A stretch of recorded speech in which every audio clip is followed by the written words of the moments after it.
个就是所谓的 less，is more。对，是，因为很多衣服是的，你不可能在不好用，绝对都不好用。对，看有贴标签的，哦，这是专用，手机看洗衣机。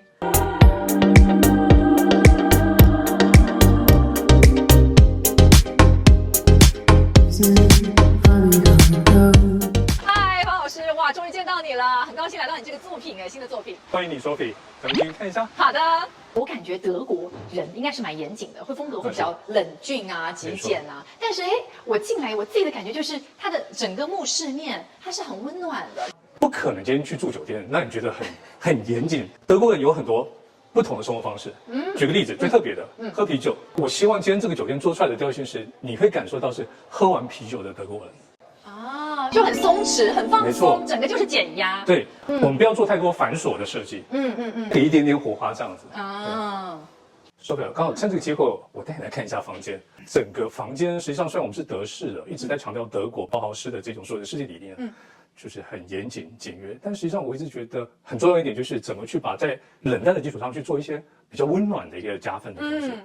你看到包含的地毯，我们对于这种沙发的材质的选择，哇，几个光线，从你刚才进来，可能肉眼直接先看到的是我们这样子一个吧台上面一个比较柔和的光，是，尽量不要让这些很阴暗的面呢呈现出来，去打一些比较微弱的光，就感觉是很德国，但说实在，德国的设计是怎么样也很难讲，但是就是很舒服，就真的是功能上面很完美。这边马上就开始办公起来了，很符合我们这种打工人的这个出差模式，这里好适合啊。对的，其实你现在看这个房型呢，是一个类似像套房，有一个比较特别的设计，一进去有看到一个很大的吧台。哦，就是这个吧台是吧？哇，很大真的像我们这种经常要化妆的人，你说的对，就是我这边洗护用品啊、化妆品啊，我真的需要一个很大的台面。包豪斯有一句名言，他说 less is more， 对，这个就是所谓的 less is more。对，整个的材质的使用上是希望就是说比较考究一点的，就它不会很容易去沾这个手纹。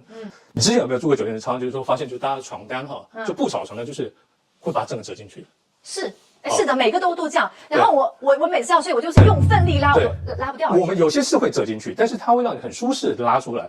就当你要很难拉的时候，要拔河，对，然后就觉得要把自己塞到一个所谓的口袋里头。然后就是控制面板，你会发现，就我们做一个比较巧妙的一个做法，是一个斜的。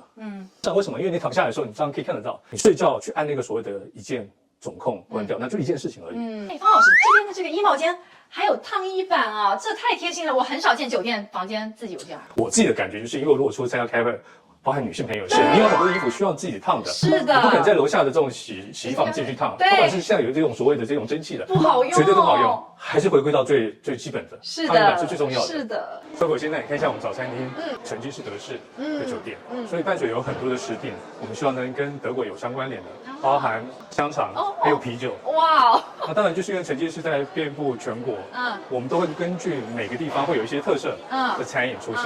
你可以看一下整个的氛围，实际上是一个很正规的一个社会餐饮，这跟一般的酒店的一些附属的早餐厅也好不太一样。是。那各方面就是比较完善。那它还有另外有一个比较特殊的点，随时随地每个座位你都可以取到电源。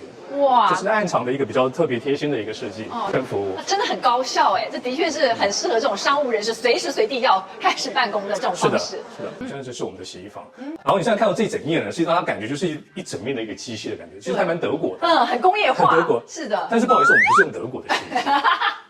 在洗衣机这边，我们要做一个分类，对，看有贴标签的，是女士专用的，对，真的很贴心这真的是我第一次在酒店有看到这样子的分类，这个真的是就是很细心的一个点。对，还有就是一个比较特别的是，机器这一块你可以去做扫码之后，当它什么时候已经结束了，直接在你的手机上会去通知你。哇，那这个手机看洗衣机。是的，那就我们提到我们的成绩是高效，我们有非常棒亲切的阿姨。